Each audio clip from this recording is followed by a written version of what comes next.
Sandali na lang maluluto na eh. Siya nga pala, may sasabihin ako sa'yo, Kiluwa. Ha? Baka pagsisihan mong ako makakasama mo sa kwarto, ha? Bakit? Kasi, masyado akong malikot pag natutulog na sa gabi. Walang problema doon. Pareho tayong malikot matulog. Ikaw rin! Ayos! Bagay na bagay tayo magkasama. Oo, tama ka. Palagay ko, luto na ang mga isdang ito, Kiluwa. Eto. Salamat. Bakit? Anong problema? Ang mata niya. Mata niya? Ay! Tingnan niya ako! Tingnan mo, boyfriend lang yan, oh! Totoo kayang professional killer tong si Kiluwa?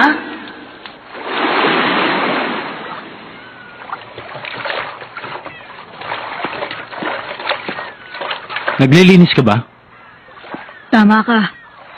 Ang barkong ito, pag-aari ng kuruta? Oo. Nag-aalala ako sa kasama ko sa kwarto, kaya bumaba ako dito. Pero palagay ko yung nakaka-istorbo lang ako.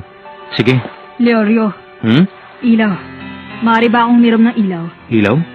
Posporo, pwede ba yun? Oo. Eto. Pulang mata. Pulang mata? Oo. Nagliliyab na kulay.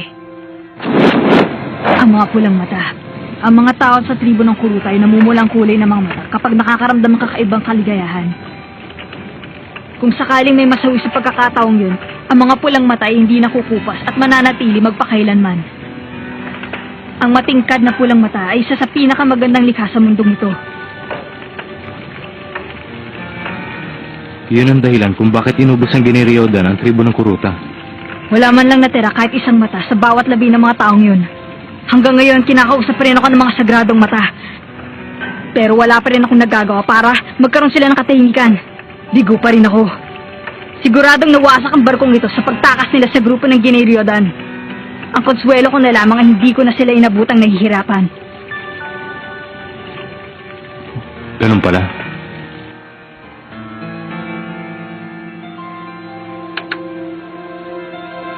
Okay, umaandar pa siya. Mapapatakbo pa natin ang makinang yan. Sa palagay ko, malakas pa ang motor nito. Bakit naman? Tignan mo.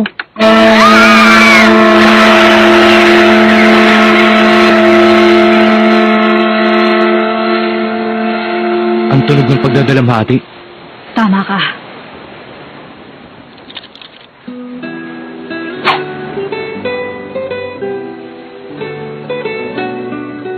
Huhulihin ko ang lahat ng miyembro ng Giniryoda gamit ang aking kamay. Babawiin ko sa kanilang lahat ng mga mata na kinuha nila. Pero sa oras na ito, sana'y mapayapa kayong lahat. Para matupad ang gusto mo, kailangan mo muna maging hunter.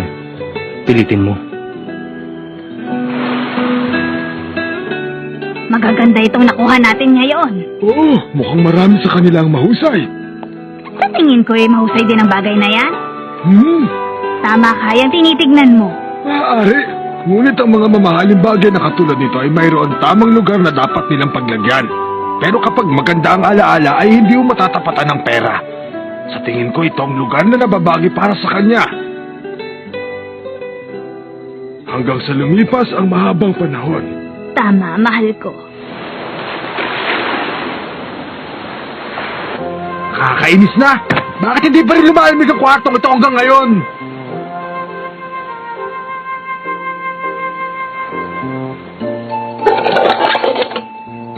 Bakit ka, Nuri? Wow!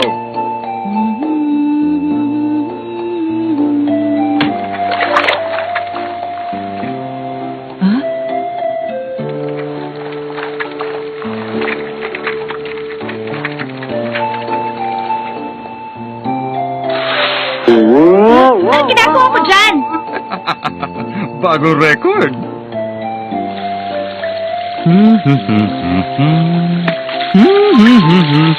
Presko talaga. Teka. Siguro hindi ko nakakailanganin to. Napaka-pogi ko talaga. Ano ito? Bakit bigla yata akong nanginig ngayon? Woo! Ang sarap ng pakiramdam.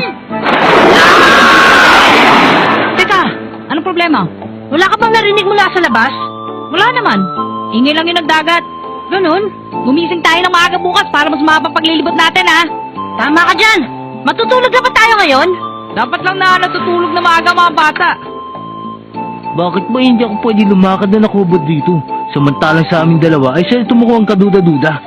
Siguro akala niya ay pagsasamantala ko siya.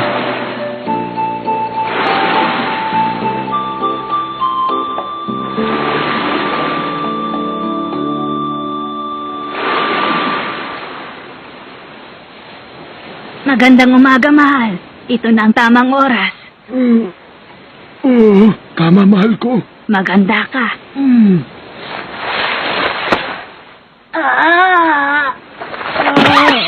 Aray!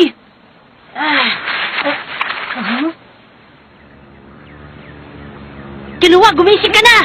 Bakit? Naririnig mo ba? Ano yun? Ingay na sasakyan!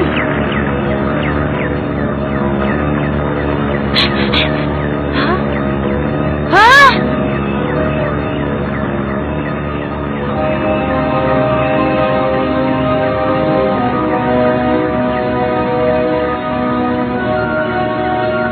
Ano yun?